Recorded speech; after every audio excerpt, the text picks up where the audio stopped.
Deixeu-me que us presenti la Dolors Quintana.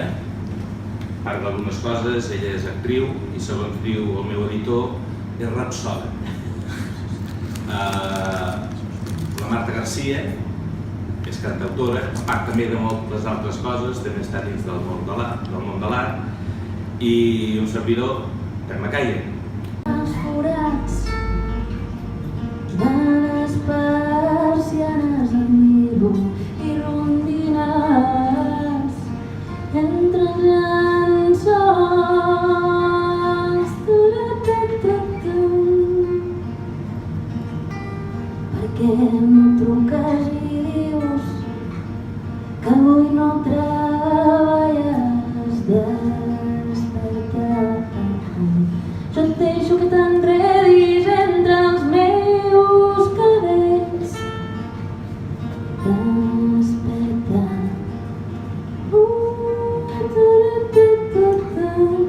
Queda't aquí. Queda't al llit.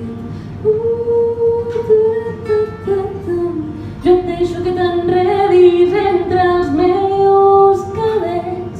Vora el passeig del final del barranc. La tarda era freda, encara que el sol escalfava tènuement l'espai. El cel blau de finals de tardor invitava al record nostàlgic de la vida passada i l'aire molest que bufava era fred. Portava la salabror del mar que a cops es desfermava arrissat, xisclant desconsolat amb udols de lament. L'Aureli es tapava el coll amb un mocador de seda blau que es movia a la sort d'aquell vent de la tarda.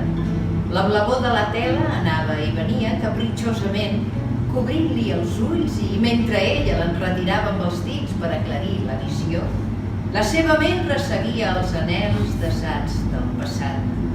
Els seus cabells llargs estaven recollits amb una cinta de color daurat i els seus ulls castanys brillaven com dos diamants pel reflex blau de l'aigua i la lluentor dels rajos del sol. Caminava descalça per aquella platja solitària, deixant les pauades marcades sobre la sorra, que en aquella hora tardana retenia encara el record de carícies juganeres. La sorra que aixecava amb els peus formava petits remolins que corrien sense rumb, arrossegant en el seu joc il·lusions i prometences. El seu esguard es perdia entre la visió dels dies de joia viscuts en els seus anys més joves. Havien estat plens d'experiències, no hi havia res per retreure, perquè tot era d'un valor extraordinari que feia suportable la seva maduresa. El reflex de la seva ombra l'acompanyava en cada passa que feia, silenciosa, allargassada, ondulant pels petits plecs quasi imperceptibles de la sorra de la platja. L'escuma del mar mullava els peus de l'Aurèlia cada cop que s'apropava a l'aigua freda del mes d'octubre, esgarrifant-li la pell i despertant-la un cop rere l'altre a la realitat de la tarda. Una gavina que volava baixa i que cridava amb el seu retruny estrident seguia l'estel d'una petita ona a prop d'on l'Aurèlia caminava. Quedava quieta en l'aire, com a suspesa entre dos mons. Un de real, el de les veritats, i un altre de misteriós, ple de paraules soterrades i fantasies prohibides.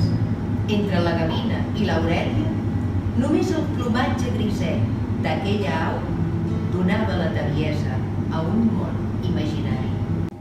Tinc veu d'estrassa amb sorolls d'estranys temences. Vaig per camins flojos, coberts de cuques de llum, i tinc un cistell d'històries que dormen damunt de teules trencades. Visc en un balcó a recer de l'hora baixa, que s'omple sovint de veus estranyes. Em farfeguen cridòries de veritats estúpides.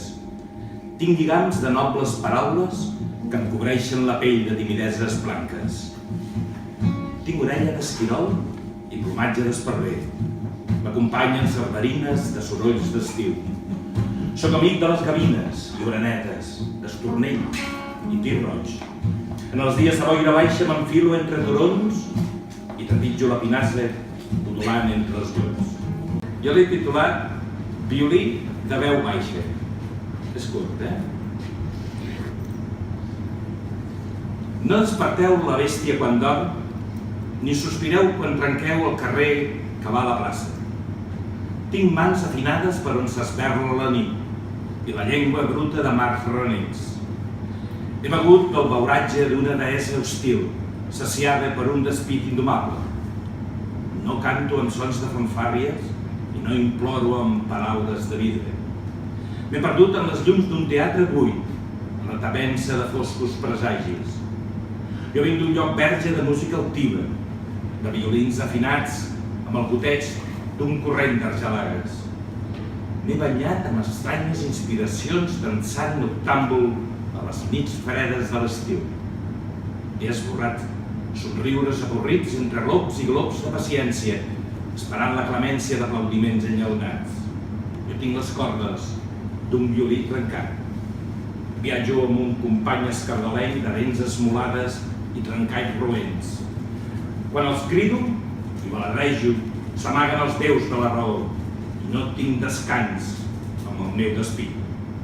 Vesteixo amb draps vells cosits de fils rancis, calço sabates de pell de cabró, esbufego en una pell de ventre de bou i porto el batec d'un esclata-sang solitari i trencadís.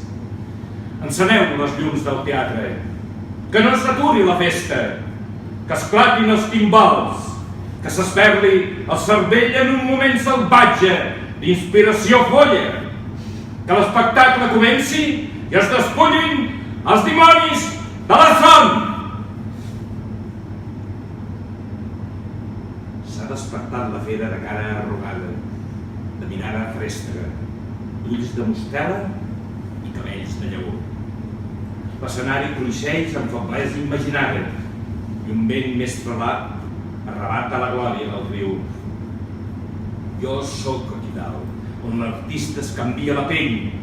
Ara arrossego l'arquet entre cordes de vells somnis, embriagat d'una calma tensa, perdut en desert de temences. No faig honor a les reialeses. No m'inclino davant dels déus. Soc capaç de malmetre la vida i puc marxar entre el soroll del silenci. Tinc paraula d'amic, de llengua de sargantana i pensament incert.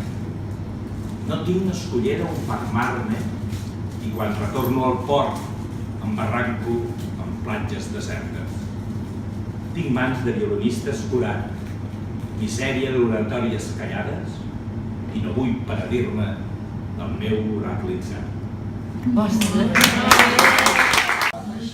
La nostra idea era trencar una mica aquest concepte de botiga i omplir-la una mica de vida i de persones i d'històries. Llavors la nostra idea és fer diferents actes culturals, ja sigui teatre, ja sigui música, ja sigui com avui, una lectura de textos, de poesia. Creiem que hi ha moltes opcions i que hi ha molta gent amb moltes coses per explicar i per fer. I el que volíem és això, donar una mica de vida en aquest espai.